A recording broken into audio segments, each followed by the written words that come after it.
नमस्कार दोस्तों, आप सबका मैं अपने चैनल में स्वागत करती। आज की कहानी है बूंदी का रायता। तो चलिए आज की कहानी को हम लोग शुरू करते हैं। बाबूजी, आखिरकार आज हमारी कंपनी ने प्रोजेक्ट को पूरा कर ही लिया। खुश होते हुए दीपक सुरेंद्र बाबू से बोला, शाबाश, मुझे पता था तुम ही मेरी कंपनी को संभाल सकते। खूब तरक्की करो, जीते रहो।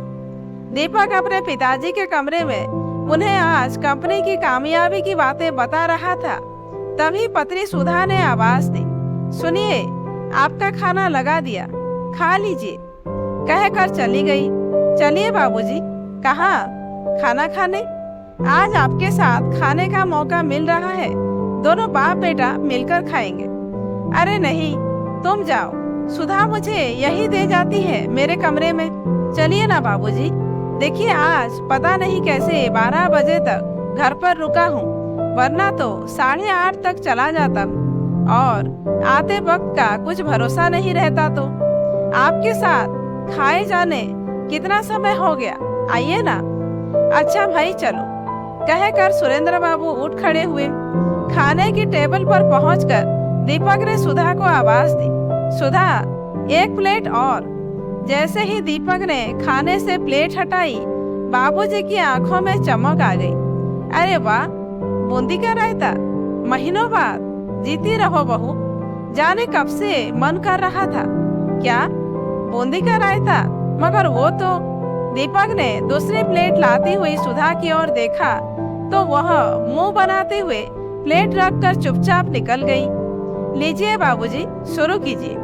बाबूजी बड़े चाव से बूंदी का रायता खा रहे थे। दीपक ने अपने प्लेट में से भी दूसरी कटोरी बूंदी का रायता बाबूजी की प्लेट में रख दिया।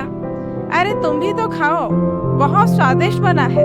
तुम्हारी माँ रोज बनाती थी मेरे लिए, मगर उसके जाने के बाद कभी कभी बनाया करती थी बहू। अब तो महीनों बीत गए खाए। अरे तुमने अब तक शुरू नहीं किया? बस मन भर गया बाबूजी, मुझे कुछ याद आ गया। आप खाइए, मैं अभी आया। अरे ऐसे नहीं उठकर जाते खाने से, एक कौन लो पहले। कहते हुए बाबूजी ने जबरदस्ती दीपक के मुंह में निवाला डाल दिया। दीपक उठा और अपने कमरे में चला गया। पीछे पीछे सुधा भी पहुंच गई। ये क्या है सुधा, तुम बाबूजी को? तो क्या हुआ, देखो, मेहनत सब तुम करो और वो यहाँ बैठकर हुक्म चलाए, मुझसे नहीं होगा, समझे? और वैसे भी सब कुछ तो तुम्हारे नाम हो गया है, तो क्यों सेवा टहल में रहना, ऐस करो। सुधा, जी तो चाहता है कि, मगर बेबस हूँ। पिताजी के दिए संस्कार मुझे किसी महिला पर हाथ उठाने की इजाजत नहीं देते। छी, कितनी घटिया सोच है तुम्हारी। मैंने तुम्हें पहले भी समझाया था, मगर अब मुझे ही कुछ करना होगा। कहकर दीपक तेजी से कपड़े बदलकर वहां से निकल गया। सुधा ने 2 घंटे बाद ऑफिस फोन किया तो पता चला दीपक बाबू आज ऑफिस आए ही नहीं। दोपहर से शाम हो गई और शाम से रात ढलने को थी, मगर दीपक का कोई अता पता नहीं था। सुधा बेचैन थी कि तभी दीपक की गाड़ी की आवाज आई। सुधा दौड़कर बाहर पहुंची तो देखा दीपक के साथ एक युवा लड़की थी और एक आदमी। ये कौन है? कहीं दीपक मेरी सौतन? नहीं नहीं, दीपक ऐसा नहीं कर सकता। तो इतनी रात को ऐसे जवान लड़की घर पर लाना? हे भगवान, ये सब क्या है? दीपक ने सुधा की ओर अनदेखा करते हुए लड़की और उस आदमी सहित घर में प्रवेश किया। बाबूजी, बाबूजी। दीपक, कहाँ था मेरे बच्चे? पता है सुधा बहू कितनी परेशान थी। तेरा फोन भी बंद था, तो फैक्ट्री में भी नहीं था। कहाँ गया था तू? आपके लिए बूंदी के रायते का इंतजाम करने। बाबूजी ने बड़े गौर से दीपक की ओर देखा। ऐसे क्या देख रहे हैं बाबूजी?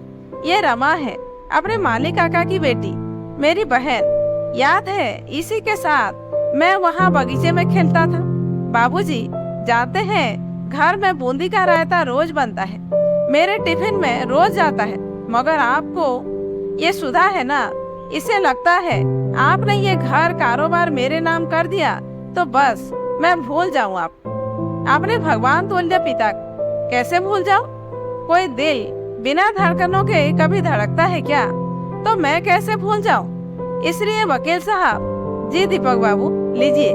बाबूजी, मैंने आपके कारोबार इस घर को दोबारा आपके नाम ट्रांसफर कर दिया है। आज से आप कंपनी के इस घर के मालिक हैं और ये रमा मेरी बहन आज से आपकी देखभाल करेगी, आपके साथ रहेगी। आपको रोज बूंदी का रायता ही नहीं, जो भी पसंद होगा बनाकर खिलाएगी ना? हाँ दीपक भैया, बचपन से आपने बाबूजी ने हमारे लिए क्या कुछ नहीं किया। आज भगवान ने मौका दिया है मुझे सेवा करने का, तो मैं पीछे क्यों रहूंगी? मैं पूरा ध्यान रखूंगी बाबूजी का। कब तक? और मैं यहाँ हूँ तो? सुधा बीच में बोली। गलत फहमी में मत रहो। आज से हम यहाँ इस घर में नहीं, सामने सर्वेंट क्वार्टर में रहेंगे और रमा अपनी शादी होने तक यहाँ इस घर में रहेगी बाबूजी के साथ। और जब इसकी शादी हो जाएगी तो तब भी तो आखिर मेरी ही जरूरत पड़ेगी ना। जानती हो सुधा, हमारी कंपनी में 100 लोगों का एक परिवार है। उन 100 परिवार में से 50 लोगों के घरों में बेटी है। वो सब मेरी बहनें ही है। एक की विदाई के बाद दूसरी आएगी, दूसरी के बाद तीसरी। ये जो अहम है ना, यही रावण में भी था। उसे प्रभु ने नहीं, उसके अहंकार ने मारा था। खैर, अपना सामान बांध लो, हमें आओ, ये घर छोड़ना है। बाबूजी, मैं सामने ही हूँ, जब भी जरूरत लगे पुकार लीजिएगा। नहीं, मुझे माफ कर दीजिए, मुझे माफ कर दीजिए। दीपक के पैरों में गिरते हुए सुधा बोली। माफी मुझसे नहीं, बाबूजी से मांगो सुधा।